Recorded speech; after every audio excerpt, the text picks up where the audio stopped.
یہ میں ایک کتاب آپ کے سامنے پیش کرنا چاہ رہا ہوں، اس کا نام ہے ہاؤ ٹو ڈیفیٹ ریلیجن، ہم مذہب کو کیسے شکست دے سکتے ہیں، اور اس کے نیچے لکھا ہوا ہے اے ٹول کٹ فار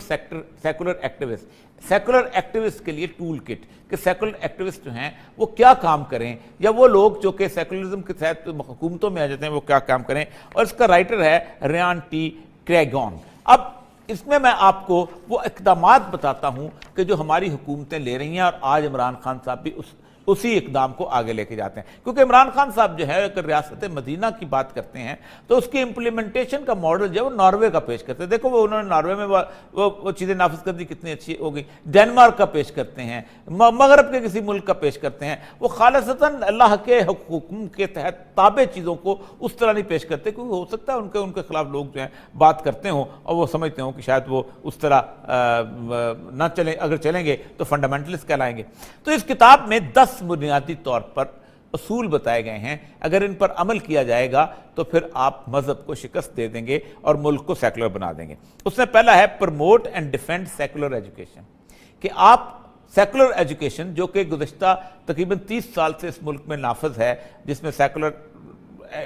نصاب شامل ہے، او لیول ہے، اے لیول ہے، اس کے ساتھ ساتھ اور مشروم گروتھ جو ہو چکی ہوئی ہے، جس میں اسلامیات کی جگہ ہم کمپیریٹیو ریلیجن اب پڑھنا شروع ہو چکے ہوئے ہیں، جس میں مکمل طور پر آپ کو وہ نظمیں پڑھائی جاتی ہیں، وہ نرسری رائمز پڑھائی جاتی ہیں، وہ کہانیاں سکھائی جاتی ہیں، جس میں مذہب کا کوئی تعلق بلکہ کلچر کا اور علاقے کا بھی کوئی تعلق نہیں ہوتا، تو اس کو پروموٹ کیا جائے اور اس کو ڈیفینڈ بھی کیا جائے۔ آپ دیکھیں کہ گزشتہ کتنے عرصے سے دنیا کی کوئی ملک ایسا نہیں ہے کہ جس نے کسی دوسرے کی زبان میں علم حاصل کیا اور ترقی کی ہو، لیکن آج بھی اس 1-1.5-2 لاکھ جو انگلش میڈیم بچے نکل رہے ہیں ان بچوں کو ڈیفینڈ کیا جاتا ہے، اور اسی انگلش کی بنیاد کے اوپر نوکریوں کا راستہ کھولا جاتا ہے، اسی کی بنیاد پر سول سروس دی جاتی ہے، تاکہ اگر انگریزی میں تعلیم ہوگی تو سیکولر ایجوکیشن آگے چلے گی۔ دوسرا یہ ہے empower gender, sexual and racial minorities.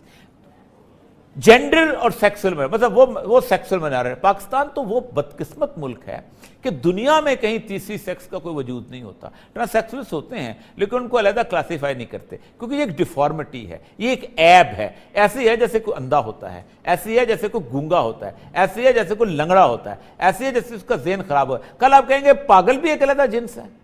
پرسوں آپ کہیں گے نہیں اندھے بھی ایک علیحدہ جنس ہیں۔ یعنی ایک آدمی کی اگر کسی طور پر ایک ڈیفارمٹی آ گئی ہے، جنسی اعضاء کے اندر ڈیفارمٹی آ گئی ہے، تو آپ نے اس کو مکمل طور پہ جنس بنا کے رکھ دیا۔ دنیا کے پوری دنیا جہان میں ٹرانسیکسول ہوتے ہیں، لیکن خدا کے لیے مگر پاکستان تو خیر کمال کی بات ہے، مشرف دور میں تو بیگم نواز شریف یہاں پورا شو کرتی رہی ہے، اینکر پرسن بنتی رہی ہے، لوگ اس سے سیلفیاں بھی لیتے رہے ہیں اور لوگ اس کے ساتھ اس سے آٹوگراف بھی لیتے رہے، اور اس کے ساتھ کہا گیا ریشیل مائنورٹیز، چھوٹی چھوٹی جو مثلا بلوچوں کو اٹھاؤ، پشتونوں کو اٹھاؤ، اس طرح کے چھوٹے چھوٹے جو لوگ ہیں، جب آپ ان کو پروموٹ کریں گے، ان کو امپاور کریں گے تو یہ اٹھ کے اوپر کھڑے ہو جائیں گے، جیسے انہوں نے کردوں کو کیا ہے وہاں پر، اور کردوں کو ہر ملک کے ساتھ انہوں نے وہاں لڑایا ہے۔ تیسرا ہے provide life security, this life security, provide this life security, یعنی کہا جائے کہ یہی دنیا ہے، اسی دنیا میں آپ نے زندہ رہنا ہے۔ یہ نہیں کہا گیا لائف اینڈ آفٹر، یہ نہیں کہا گیا کہ تم اگر کچھ پیسے خرچو گے تو اگلے آئندہ آنے والی زندگی جو ہے تمہاری بہتر ہو جائے گی، یہ نہیں کہا گیا کہ تم کسی طور پر کیسے آگے چلو گے، نہ قطعاً آگے جانے کے لیے کوئی سادے سادے راہ بچا لو، نہ دس لائف سیکورٹی،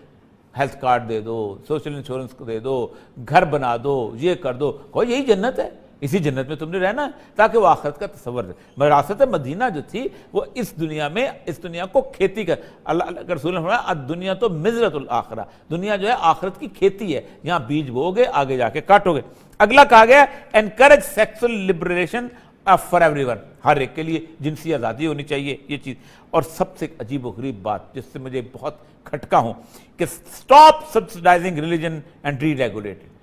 کہ سبسڈی ختم کر دو، اگر مسجد کو چندہ دیتی ہے حکومت وہ بھی ختم کر دو، اگر حج پہ کوئی سبسڈی دیتی ہے وہ بھی ختم کر دو، اور ڈی ریگولیٹ کر دو، جاؤ جو جہنم میں جاؤ، ہم نہیں تمہاری کو سپورٹ کرتے، ہم مسجد کے لیے پانی یا بجلی دینے کو تیار، ہم مسجد کے لیے سڑک بنانے کو تیار نہیں، ہم مسجد کے لیے پلاٹ دینے کو تیار نہیں، ہم حج کی سبسڈی نہیں دیتے، جاؤ جو مرضی کرتے سوسائٹی کرتے۔ اور اس کے بعد پھر آگے انکریج ریگولیٹڈ کیپٹلزم، کہ تمام جتنا بھی ہے کیپٹلزم، یعنی یہ جو پورا کا پورا تصور ہے کہ سرمایہ کاری کیسے ہوگی اور کس طرح پیسہ آئے گا اور کس طرح لوگوں کو غلام بنایا جائے گا اس پیسے کے ذریعے۔ Support education art and science, یہ بھی آپ کو اندازہ ہے، میلے ہیں، ٹھیلے ہیں، رنگ رلیاں ہیں، ہر چیز سب کو نظر آتی ہے. سنکرٹائز ہالیڈیز اینڈ ریچولس کہ مختلف قسم کے میلوں کو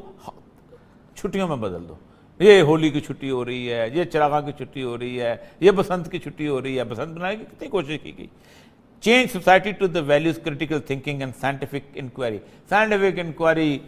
شروع کر دو کہ یہ جو کچھ نظر آتا ہے وہی خدا ہے. یہ جو سورج ہے, جو آسمان ہے, چکر, یہ خود بخود چل رہے ہیں. سائنس نے اس کا سرگرم بتا دیا ہوا ہے, یہی چیز ہے. اسی کے بعد جو انسان کے ذہن میں آئے گا وہی چیز ہے.